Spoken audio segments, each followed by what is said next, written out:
Hello students, this is doctor Himanshu Ojha, आपका अपना college काका।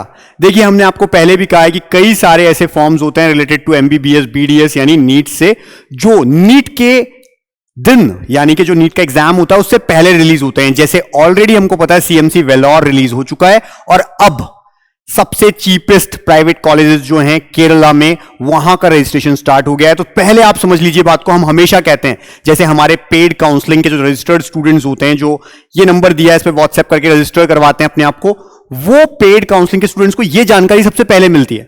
और आपके लिए वीडियो जरूर बनाया गया है, लेकिन कई सारी ऐसी चीजें होती है जो आप मिस कर जाते हैं और लास्ट में इसका खामियाजा आपको भुगतना पड़ता है। तो देखिए, केरला का ऑलरेडी आज से ही ये रजिस्ट्रेशन स्टार्ट हुए। सबसे पहले ये वीडियो हम लेकर के आ गए हैं आपके पास, अब तो लोग आते रहेंगे लेकर के, बट सबसे टाइम पे जो आपको हम लोग जानकारी देते हैं वो इसीलिए जिससे आप कुछ मिस ना कर दें। अब है क्या, तो देखिए, केरला जो है वहां पर सबसे चीपेस्ट प्राइवेट मेडिकल कॉलेजेस हैं। अब आप अगर इसको देखें तो रजिस्ट्रेशन जो है स्टार्ट हो गए हैं। ये वेबसाइट है केई, जो CEE.Kerala इस नाम से इसका इन्वर्ट किया हुआ है हमने। ये देखिए CEE.Kerala। इस वीडियो में हम आपको बताएंगे कौन कौन से मेडिकल कॉलेजेस हैं, क्या फीस है उनकी, क्या इनटेक रहता है, कैसे आपको फिल करना है अगर रजिस्ट्रेशन फॉर्म में जाना है। डिटेल रजिस्ट्रेशन फॉर्म फिर से हम लेकर के आएंगे, पहले नोटिफिकेशन है इसको समझिए। ये केरला का CEE ये वेबसाइट है एक्चुअली, जिसको आपको देखना है, ठीक है। और इस वेबसाइट पे आप जब जाएंगे, kerala.ce वाली जो वेबसाइट है, CE.Kerala नाम से आप लिखेंगे, वहां पर पहुंचकर ऐसा खुल जाएगा। यहां सबसे ऊपर यहां लिखा है KEAM 2023। अगर आप गूगल पे ये भी सर्च करेंगे KEAM 2023 तो भी ये आ जाएगा। वेबसाइट CEE है केरला की। तो ये जो आपको नजर आ रहा है ऑनलाइन एप्लीकेशन, इस पे आपको जाना है। जैसे ही आप इस पे जाएंगे, इस तरह का देखिए, आज 17 आज की डेट, यहां पे आज ही ये नोटिफिकेशन आया है।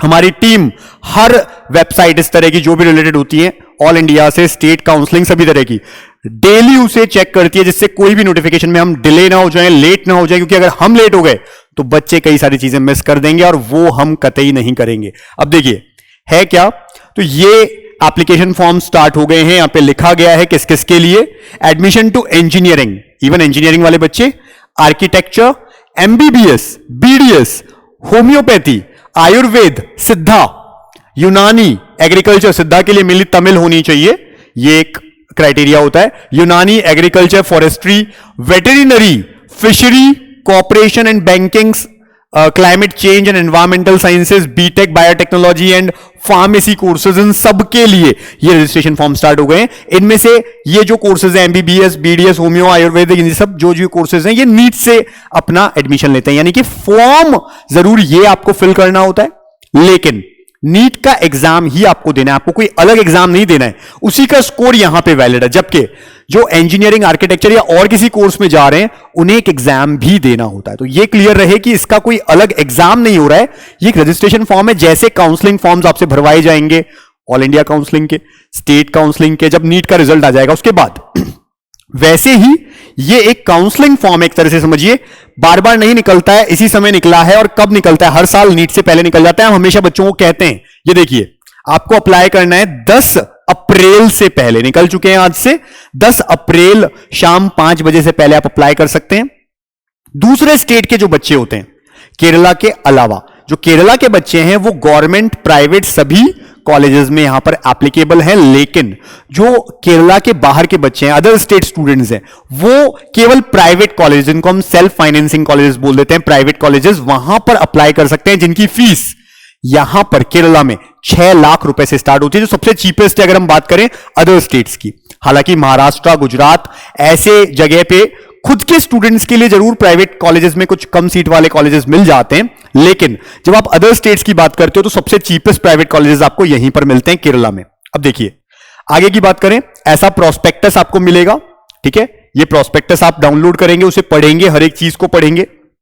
फिर अगर हम देखें एप्लीकेशन फी क्या है, तो ऐसे बच्चे जो इंजीनियरिंग केवल या बी फार्मा केवल या दोनों कोर्सेज में जाना चाहते हैं, उनको 700 देना है जनरल को, SC को 300 और ST की कोई भी फीस नहीं लगती है, 0। आर्किटेक्चर या तो या मेडिकल या दोनों, मेडिकल एंड अलाइड में सारे आ जाते हैं, यानी MBBS, BDS, veterinary, BAMS, BHMS, यूनानी, ये सब आ जाते हैं यहां पे। तो इनमें से कोई भी या फिर सारे दोनों पढ़ने हैं, ये किसी को आर्किटेक्चर भी और ये भी। तो जनरल के लिए 500, एससी 200 और एसटी अगेन निल। देन अगर किसी को ये दोनों ही फॉर्म्स भरने तो उन्हें 900 रुपीज देने होते हैं, और एससी को 400, एसटी को निल। तो बहुत रीजनेबल रखते हैं ये चार्जेस भी, रजिस्ट्रेशन फीस भी।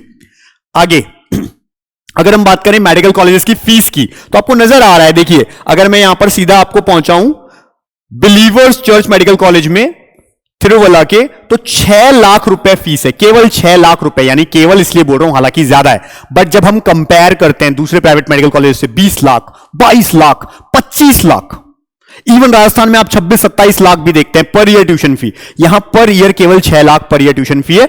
हॉस्टल चार्जेस इसके अलग होते हैं, लेकिन वो भी बहुत ज्यादा नहीं होते ये सब।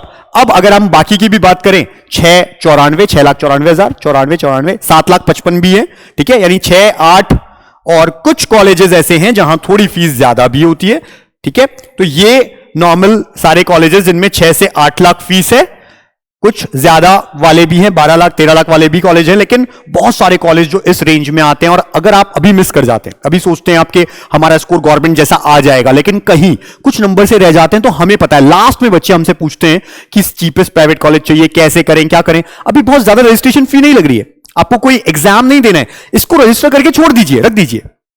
जब नीट का एग्जाम हो जाएगा, रिजल्ट आ जाएगा, यहां आपको अपना स्कोर अपलोड करना होगा, उसके बाद काउंसलिंग होती है। तो इन केस आप कुछ नंबरों से रह जाते हैं, ये आपका लास्ट चांस है, आपको पेरेंट्स और चांस नहीं देने वाले हैं।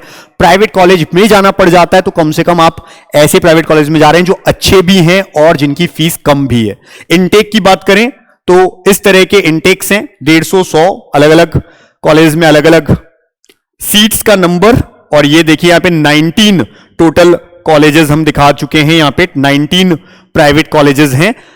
अदर स्टेट स्टूडेंट्स केवल प्राइवेट कॉलेज में जा सकते हैं, हालांकि गवर्नमेंट कॉलेज में कैसे जा सकते हैं, 15% ऑल इंडिया कोटा से, क्योंकि 15% ऑल इंडिया कोटा की जो सीट्स है गवर्नमेंट की हर स्टेट की ओपन होती है हर बच्चे के लिए, लेकिन 85% सीट्स में आप यहां पर केवल प्राइवेट कॉलेजेस में ही एप्लीकेबल हैं दूसरे स्टेट के स्टूडेंट्स। केरला वाले यहां पे एप्लीकेबल हैं सभी, गवर्नमेंट के लिए भी प्राइवेट के लिए भी। तो ये है। इसके बाद एलिजिबिलिटी की बात करते हैं, नेटिविटी। तो आप चाहे इंडियन नेशन वाले हों, ठीक है, या फिर जिनके पास पीआईओ है, ओसीआई है, एनआरआई है, वो सब यहां पर एप्लीकेबल होते हैं, ठीक है। इसी तरह से अलग अलग कैटेगरी बनाई गई है, लाइक केरलाइट कैटेगरी NK1 जो वहीं के बच्चे हैं, दूसरी है नॉन केरलाइट, ये भी दो तरह से NK2। तो केरलाइट वाले बच्चे जो वहीं के हैं, नॉन केरलाइट दो तरह से होती है, NK1 एंड NK2। NK1 में कुछ ऐसे बच्चे आते हैं जो हालांकि वहां पर नहीं पढ़े, लेकिन इनमें से कोई क्राइटेरिया फुलफिल करते हैं, जैसे कि उनके हो सकता है कि उनके पेरेंट्स गवर्नमेंट ऑफ इंडिया में यानी सेंट्रल गवर्नमेंट में काम करते हैं और केरला में पोस्टेड हो, ऐसे बच्चे भी इस कैटेगरी में आएंगे। फिर ऐसे कैंडिडेट जो जिन्होंने क्वालिफाइंग कोर्स किया है केरला में, यानी 11-12 किया है यहीं से, ठीक है, वो भी इसी में आएंगे। फिर ऐसे बच्चे जो केरला ओरिजिन के हैं लेकिन कहीं और से उन्होंने किया है, या केरला के नहीं है लेकिन 5 साल केरला में रहे हैं, ऐसे बच्चे। फिर ऐसे बच्चे जो केरला के तो नहीं है लेकिन उन्होंने अपना 8 to 12 केरला से किया है, ये सब इस कैटेगरी में आते हैं। तो इनको बेनिफिट मिल जाता है गवर्नमेंट कॉलेजेस का भी।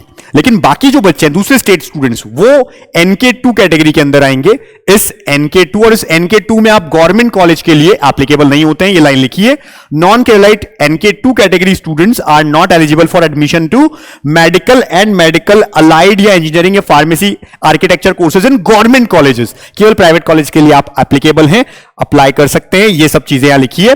ये नॉन केरलाइट NK2 के लिए के कुछ यहां पर एक सर्टिफिकेट के लिए एक हम कह सकते हैं एनेक्शर दिया है लास्ट में, जब आप फॉर्म फिल करेंगे सबको फिल करना जरूरी है ये, तो ये भी हमने एक एक्स्ट्रा पॉइंट लगा दिया है यहां पे।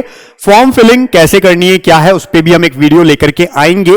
लेकिन आप ऐसे और कोई फॉर्म जैसे IPU का निकलेगा, पौंडीचेरी यूनिवर्सिटी का निकलेगा, ऐसे मिस ना कर दें।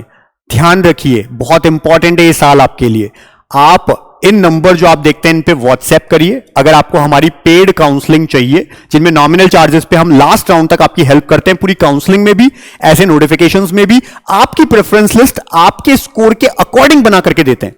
ऐसा नहीं एक जनरल दे दी और सब लोग बच्चों के लिए सेम है, नहीं, हर बच्चे के लिए अलग से प्रेफरेंस लिस्ट बना करके देते हैं, जो कोई नहीं कर रहा है इस टाइम पे। तो ये चीजें ध्यान रखिए, फ्रॉडर्स से बचिए। कई लोग होते हैं जो कहते हैं प्राइवेट कॉलेज में या हम आपका एडमिशन करवा देंगे, गवर्नमेंट तक का नाम लेते हैं कि हम करवा देंगे, हमारी सेटिंग है। ऐसा कुछ नहीं होता है, आपके मार्क्स के अकॉर्डिंग ही एडमिशन होता है। तो फ्रॉडर्स से बचिए। हर साल कई बच्चों का बहुत पैसा वेस्ट चला जाता है, लोग लेकर के भाग जाते हैं, हर साल ये केसेस आ रहे हैं, इनसे भी बचिए। इस चैनल को सब्सक्राइब करके रखिए जिससे इस तरह के नोटिफिकेशंस आपसे मिस ना हो जाएं। तो आपके नीट एग्जाम के लिए ऑल द बेस्ट।